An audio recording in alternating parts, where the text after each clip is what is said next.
So yesterday at the rally for Dr. Afia Siddiqui, may Allah subhanahu wa ta'ala free her, liberate her, and all of the political prisoners, Allahumma ameen. I made the comment that Dr. Afia represents something greater than herself, and that one of the things that she represents are the casualties of war that will disappear in the numbers and be forgotten. And particularly I mentioned the schoolgirls that were massacred in Iran. May Allah subhanahu wa ta'ala have mercy on them all and comfort their parents, and all of the oppressed and all of those that have been murdered. Allahumma ameen. And there was a question yesterday that came to me: how should we feel about all this? I know Sheikh Yasser addressed some of this, alhamdulillah, some ground rules yesterday. And I've been thinking about one dimension of how to address this tonight, bidnillahi ta'ala, from a Quranic framework, and surely there will be multiple angles by which this will be addressed, bidnillahi ta'ala, in the weeks to come. And we make dua for our ummah through all of this. The sentence that I want you to remember: lean into your fitrah. Lean into your fitrah, your natural disposition. A few khatiras ago, I mentioned the dua that people used to make, that they used to ask Allah subhanahu wa ta'ala for the iman, for the faith of the old Bedouin woman, who's not a scholar of the Qur'an, not a scholar of the Sunnah, who doesn't know law or jurisprudence, but her iman is very high. She knows what she perceives and she knows what she hears, and she naturally leans into that iman in Allah subhanahu wa ta'ala, and there's something very beautiful about that. What do I mean by that? When situations like this arise, there's the black and the white, and then there's the gray. There's the black and the white, and then there's the gray.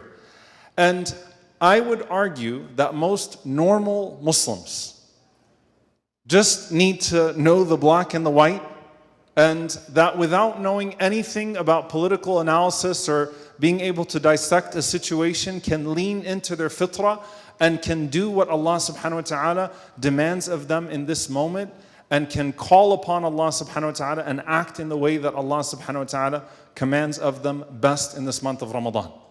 Lean into the fitrah. The Prophet sallallahu alaihi wasallam in his time had to navigate more political complexities than we can imagine. Like, I want you to think about how many tribal complexities the Messenger of Allah sallallahu alaihi wasallam has to navigate with the non-Muslims, and dissecting the different tribes and who's related to who, and who has this motivation and who has this history, and who can be trusted from this direction and who can be trusted from that direction. The vast majority of the companions simply waited for the Prophet ﷺ to say, do this or do that, and they leaned into that. But it's the Prophet ﷺ who is with his select group of people, looking at Ghatafan, looking at Banu Khuza'a, trying to navigate through all of the complexities that exist at the time of his undertakings, alayhi salatu wassalam. So what does this mean today for us, the black, the white, and the gray? I was thinking about this from a Quranic perspective. Allah subhanahu wa ta'ala gives us ways to deal with all of these different things. When two groups of believers start to fight, وَإِن طَائِفَتَانِ مِنَ الْمُؤْمِنِينَ اقْتَتَلُوا فَأَصْلِحُوا بَيْنَهُمَا. If two groups of believers go into conflict with one another, then you try to do islah. You wish for restoration amongst them. You wish for reconciliation amongst them. فَإِن بَغَتْ إِحْدَاهُمَا عَلَى الْأُخْرَى فَقَاتِلُوا الَّتِي تَبْغِي. And then if one of them, goes on the agreement or goes back on the agreement, reneges on the agreement between the two, then you go against the one that is refusing to reconcile. When there are two equally evil forces that are fighting against one another, Allahumma adrib al-zalimina bil-zalimin wa akhrijna min baynihim salimin. Let them destroy each other and let us come out of it in peace. When you have two forces that are fighting one another, and one of them, they're both evil, but one of them clearly in the moment is more evil than the other. And of course that's the classical example that we find in Surah Rum. وَيَوْمَئِذٍ يَفْرَحُ الْمُؤْمِنُونَ بِنَصْرِ اللَّهِ يَنْصُرُ مَنْ يَشَاءُ وَهُوَ الْعَزِيزُ الرَّحِيمُ. There's a rule there. The day that the believers will find joy in the victory of Allah subhanahu wa ta'ala. Who is this talking about? Abu Sa'id al-Khudri radiyallahu ta'ala anhu, he said, فَرِحْنَا بِنَصْرِ اللَّهِ لِأَهْلِ الْكِتَابِ عَلَى الْمَجُوسِ وَفَرِحْنَا لِنَصْرِ اللَّهِ لِلْمُسْلِمِينَ عَلَى كُفَارِ قُرَيْشِ.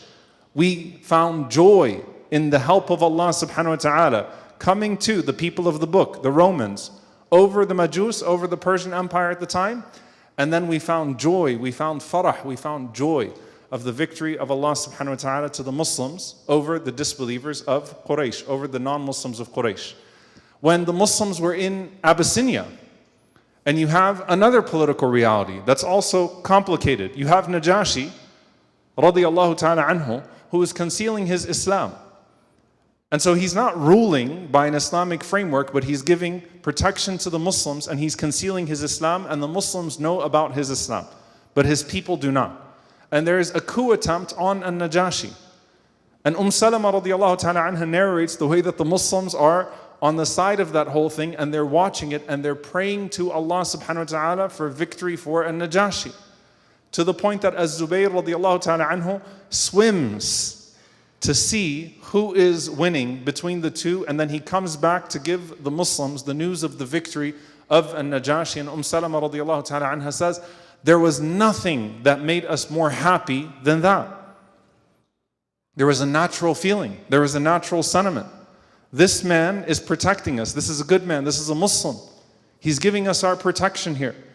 We don't need to get into the dynamics of what he's ruling by or who the other group is. This was a dynamic that was very clear and obvious. There's a black and white and there's a gray. And so how do we as believers deal with black and white versus gray?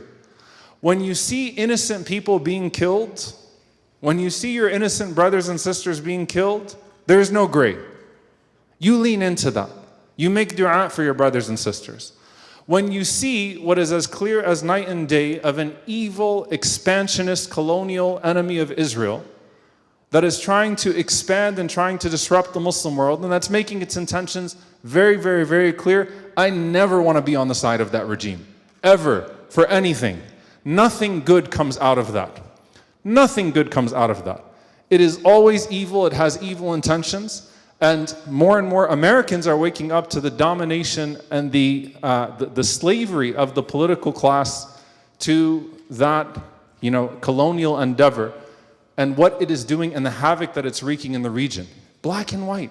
I never want to find myself on the side of this evil. Okay, then what happens with the gray? Here's the thing that I want you to understand why I say you go back to the Muslim that simply leans into their fitrah. When you see what is taking place today, you can hold multiple truths at the same time and not forsake your principles. You can absolutely resent the crimes of the regime of Iran against the people of Syria and other places and still resent the crime that is being committed against the innocent people there right now. And understand very wide-eyed and clear-eyed that what is happening is an abject evil right now. You can resent the presence of American military bases in Gulf countries. I do. You can resent them. It's evil. And you can also be concerned for your brothers and sisters that live in those countries that are worried about shrapnel and drones falling on them. Those are two things that can be true at the same time. There's a fitri element to this. That is just natural as Muslims. When it comes to the gray, Allahumma man arada bil islami wal muslimina khayra fawaffiqhu li kulli khayr. ومن أراد بالإسلام والمسلمين شرا فاجعل كيده في نحره واجعل تدبيره تدميرا. O Allah, those that want good for Islam and the Muslims, then guide them to every good. And those who want evil for Islam and the Muslims, then ruin their plans, spoil their plans, and make their planning a means of their destruction. Ameen.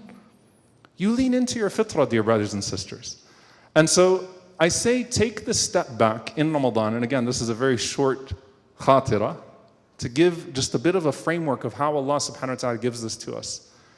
Take a step back and don't get so lost in all of the political dynamics and all of the contingencies that you start to step away from what Allah Azza wa Jal has just made so obvious to you. And make dua with that fitrah. Make dua with that fitrah. And ask Allah subhanahu wa ta'ala to protect the innocent, wherever they may be. Ask Allah subhanahu wa ta'ala to protect your brothers and sisters wherever they may be. And ask Allah subhanahu wa ta'ala to destroy the evil intentions, that which we see and that which we don't see. When you see an abject evil and it's the black and white, then you rely upon Allah Azza wa Jal, Al-Jabbar, Al-Qahhar, Al-Wakil, Al-Mawla, Al-Nasir, to overcome the evil forces. And I can see that evil. And when there is evil that I can't understand, and there are certainly things that are at play, where even if we see evil, there are layers of evil behind that evil, then you go back to Allah Azza wa Jal, Al-Alim, Al-Hakim, Al-Latif, Al-Khabir, who sees layers that you can't see. And you turn that back to Allah subhanahu wa ta'ala. But don't step away from what makes you a believer. That pure iman, that hurts when you see your brothers and sisters, wherever they may be, being hurt when you see evil forces that are trying to create a vision for a greater Israel. May Allah subhanahu wa ta'ala foil their plans in our lifetime, Allahumma ameen, and guide us to the most productive ways, to where we can be a part of uplifting our ummah and alleviating our ummah. And may Allah subhanahu wa ta'ala give us rightly guided analysis as well. This is where you ask Allah Azza wa Jal for hidayah and rushd. Listen, politics in general, a lot of people are talking about like local politics and how should we get involved with this and how should we get involved with that. Very good people are going to make mistakes sometimes. People that are really trying to get it right are going to get it wrong sometimes. But do you believe that they're sincere? There has to be a domain here of sincere discourse and dialogue amongst believers that are trying to get it right now. And that discourse is an important and a healthy discourse, bi'idhnillahi ta'ala, because it is a messy arena. But the majority of it is actually black and white. And as a believer, you lean into the black and white. You lean into the fitrah. You lean into what is so obvious to you right now, as a Muslim in the world that you're seeing right now, your eyes wide open, and your heart, bi'idhnillahi ta'ala, beating for your ummah. And the last reflection I'll give with you tonight is this. SubhanAllah, I was just in Doha a week ago. I was supposed to be going to Umrah in a few days. And I remember sharing with you all that my flight there were some flight issues, and I ended up having to come a day later, and I got to pray the first night of Taraweeh there, and everyone's talking about, oh, mashallah, how beautiful Ramadan is there, and we're going to go to Ramadan, we're going to go, to Taraweeh, and we're going to enjoy the beautiful spirit of Ramadan here. And subhanAllah, look how quickly things change.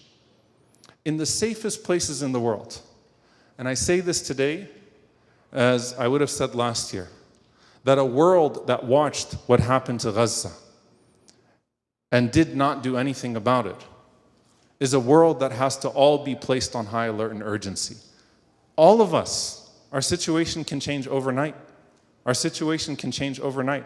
So don't think, oh, well, I'm here and they're there and they're there and they're there and none of this can come to us. Keep your faith steadfast and work on that. Keep your principles solid and firm.